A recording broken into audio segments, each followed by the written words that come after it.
Bonjour et bienvenue dans cette nouvelle vidéo. Donc aujourd'hui on va s'intéresser à la question de la plus-value sur sa résidence principale.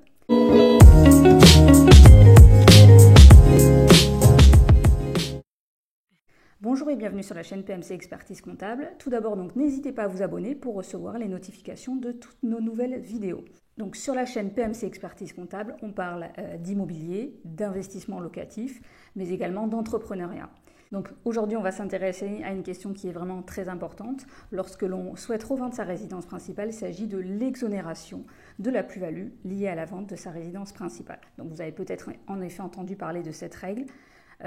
Si vous achetez un bien immobilier et qu'il s'agit de votre résidence principale, lorsque vous revendez le bien, donc la plus-value, la différence entre le prix d'achat et le prix de vente, ne sera pas imposable s'il s'agit bien de votre résidence principale. En effet, la plus-value est totalement exonérée s'il s'agit de votre résidence habituelle et effective. C'est-à-dire que c'est la résidence que vous occupez la majeure partie de l'année concrètement. Donc l'utilisation temporaire de votre résidence juste avant la revente du bien ne fait pas de cet endroit votre résidence principale. Donc attention effectivement, si vous souhaitez vous faire exonérer de plus-value et que vous habitez simplement, on va dire, un mois avant la revente, vous risquez un risque de requalification à la sortie. C'est-à-dire que l'utilisation du bien simplement juste avant la revente ne permet pas de bénéficier de l'exonération pour revente de sa résidence principale. Donc il faut que ce soit la résidence principale au jour de la cession. Si vous avez néanmoins quitté votre résidence principale au jour de la cession, vous pouvez bénéficier de cette exonération de plus-value à condition de l'avoir occupée jusqu'au jour de la mise en vente, mais également de l'avoir vendue dans un délai raisonnable. Par délai raisonnable, on entend au niveau des usages en général 1 an. Attention, il ne faut pas que ce logement ait été occupé pendant la période transitoire. C'est-à-dire que pendant cette période transitoire, ne mettez pas en location le bien, par exemple, sur Airbnb en attendant. Sinon, ça pourrait remettre en cause le fait que ce soit votre résidence principale le jour de la vente.